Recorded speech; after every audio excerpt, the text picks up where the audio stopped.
On Sunday, Microsoft held its big Xbox Bethesda Summer Showcase, which included a 15-minute gameplay reveal for Starfield, Bethesda's gigantic single-player space RPG.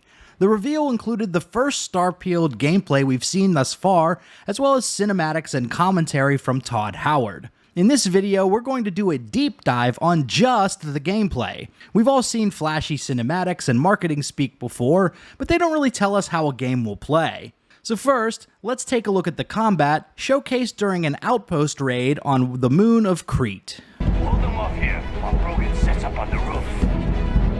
No one's getting through. Hey, there you are! We've got company! Opening fire! Take that guy down, huh? Fall back!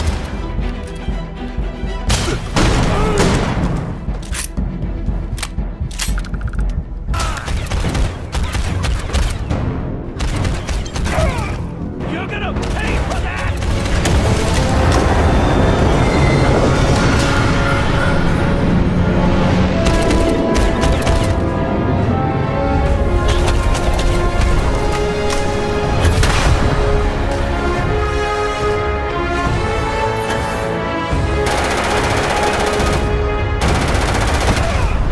I get real Cyberpunk 2077 vibes in terms of the way the guns look and sound. They show off a few basic assault rifles and shotguns. One of the more interesting parts of this encounter was the use of a jetpack to glide in the air during combat. This honestly looks really fun, and I imagine players will be able to develop some interesting strategies using the jetpack.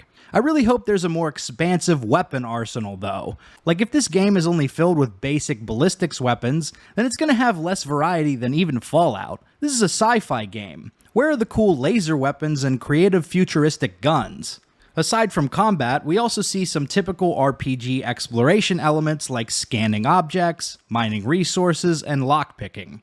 Nothing revolutionary here, but all stuff we'd expect in a game like this. So far, I'm happy with what I've seen, but I'm not particularly blown away by it either. The middle part of the trailer shows off some cinematics and set pieces in one of the capital cities, while also introducing a few of the game's major factions. Then we get to see the character creator. The customization options here honestly look pretty dope. It's our most flexible yet. You can customize all the elements of how you look.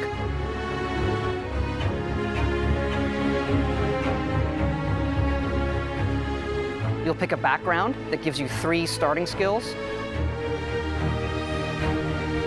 Says here you spent some time as a diplomat. Having a way with words might prove useful. I like the names of some of these backgrounds. I'm curious to see what the starting skills are for the gangster and the Ronin in particular. The character creator allows you to pick up to 3 optional traits, which have their own strengths and drawbacks. This kind of reminds me of the system in the OG Fallout games and the flaws system in the Outer Worlds.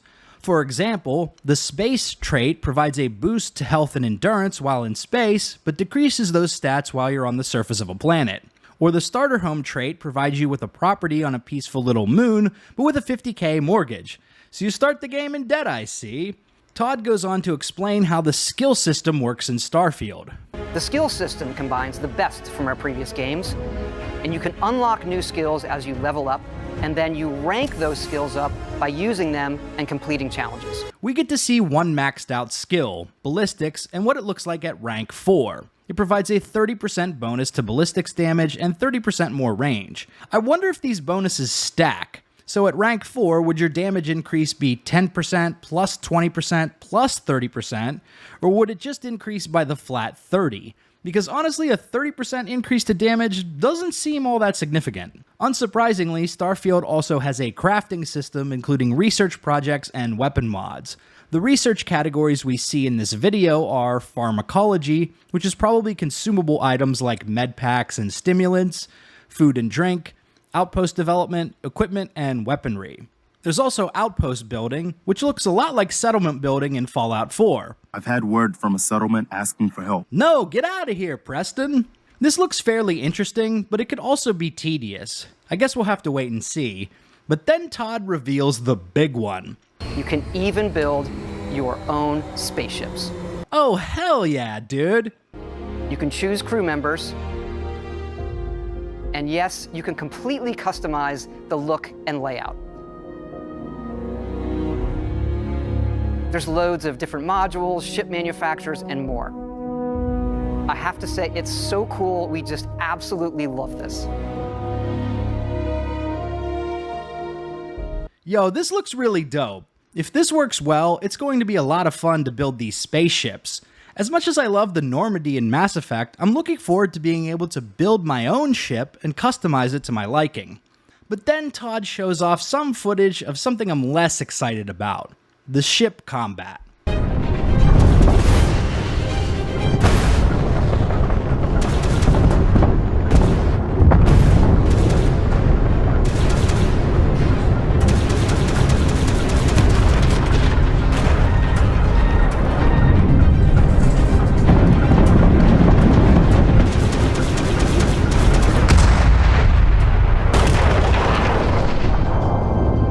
This spaceship combat could honestly go either way for me. I've yet to play a game with aerial combat that I've really loved. It's going to depend a lot on how the controls and ship movement feel in terms of responsiveness. Like, is it going to feel clunky and awful, or smooth and intuitive? You obviously can't tell just by looking at it. I do hope you'll be able to swap between first and third person views like they show in this little gameplay snippet, because if your view is always restricted to the cockpit, that could easily get disorienting. In the last few minutes, Todd wraps up by telling us how big Starfield's going to be. This is where my heart sank a little bit. There's apparently going to be over 1,000 explorable planets. As soon as I heard this, I immediately thought, so it's going to be quantity over quality, I see. Just a wild guess here, but I imagine the vast majority of these planets will not be worth exploring. Like, if it's going to be just a few procedurally generated buildings and radiant quests, then that's going to wear out its welcome very fast. Hell, I got burnt out on exploring caves and catacombs in Elden Ring, and how many of those were there? Like 50 or 60? Imagine if there were 1,000 of them. I don't know, it just sounds exhausting. So overall, I'm still pretty impressed with this gameplay reveal. I'm itching for a new space RPG really badly, so I can't wait to get my hands on Starfield. But honestly, if you're still a little on the fence about this game, or you're not excited about it, then I don't blame you. This feels like it's going to be a solid space RPG, but it probably won't be as revolutionary as some of Bethesda's earlier titles. Aside from the spaceship building and maybe the jetpack combat, most of this stuff has been done before, and a lot of it has probably been done better. Still, I'm hoping this game will be fun to play, and hopefully not a buggy mess when it launches. Bethesda still has to prove itself and win back some fan trust after the disastrous launch of Fallout 76 a few years ago. So there you have it. We finally got an in-depth look at gameplay in Starfield. This game will be launching sometime in early 2023, unless it gets delayed again. Are you more or less excited for Starfield after seeing the gameplay? Let me know in the comments below. If you liked this video, be sure to subscribe to Big Dan Gaming for more Mass Effect and RPG videos. Big shout out to all the channel members for supporting my content. Until next time, this has been Big Dan. I should go.